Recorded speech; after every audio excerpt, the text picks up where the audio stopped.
Well, hello, good evening, and welcome everybody. And I have finally finished the Gulf War Vulcan. This is W for Wendy, not W the Walrus. This is a different one. Now, I should say there is a misogyny alert, and obviously the nose art is a little bit risque. I've tried to find the least risque one that I could.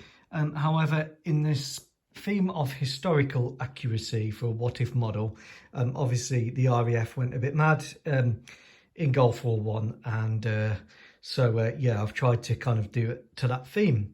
Apologies if that causes any offence at all. I don't condone misogyny in any form, and obviously this is replicating a historical time some 30 odd years ago. Now, Saddam committed strategic suicide when he invaded Kuwait. Everyone and their dog and their neighbours and their dogs in the United Nations got together and decided to bomb the Iraqi army, which had invaded Kuwait for various reasons. Never a good idea to upset everyone at the same time, but Saddam managed to do it. So the RAF rocked up with their tornadoes, and the Malagasy Air Force rocked up with its Vulcans and its Hustlers and its Buccaneers and its Tiger Sharks and its F5 Tigers and its Phantoms.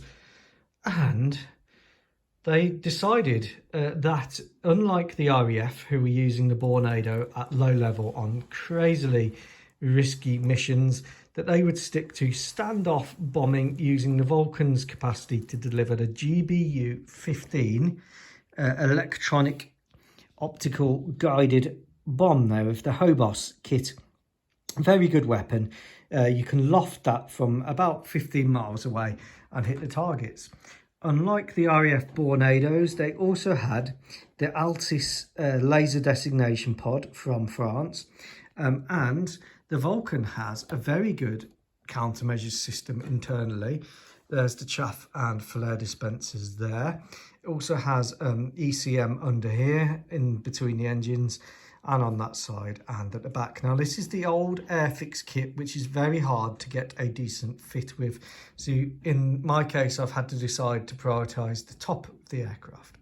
They also added radar absorbent material on the front of the wings and the tails, a better navigation pod there, and a Cerebus ECM pod here under this wing.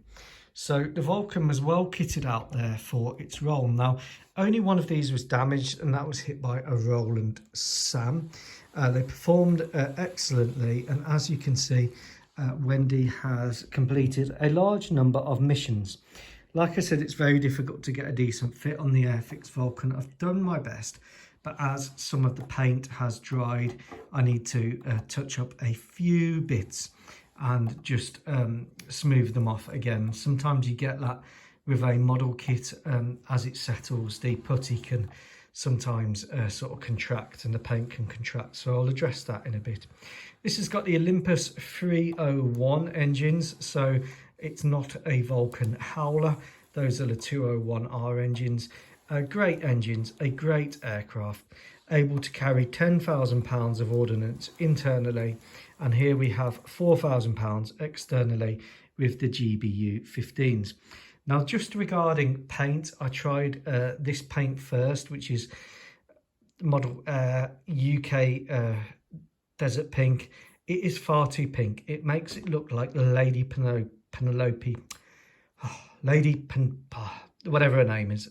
It makes it look like her car, basically, like an SAS Pink Panther. It's way more pink than it looks when it's in the bottle. It is, like, literally, my wife was like, are you making the Pink Panther? I was like, no, I'm not making the Pink Panther.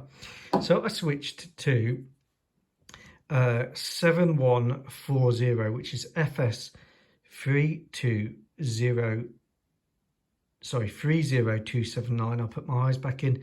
FS 30279, which is US Desert Sand. Now, this has no relevance to US armour. It's completely the wrong colour, I think, for US armour, but it's perfect for the RAF scheme.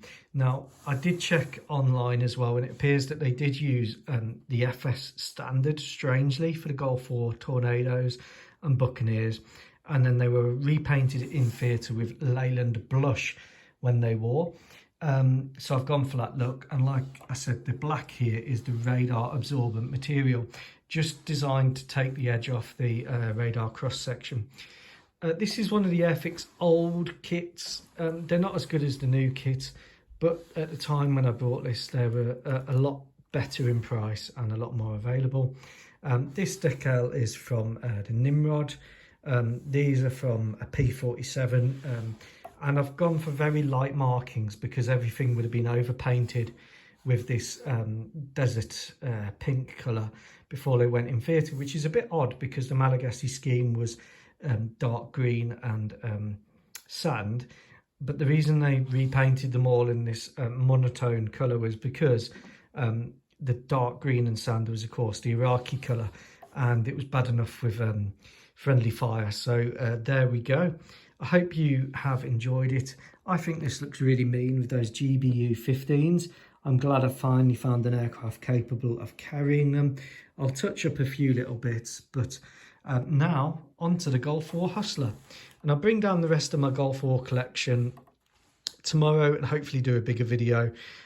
These were used with Buccaneers providing seed support and Phantoms providing escort. Enjoy, take care, and happy modelling.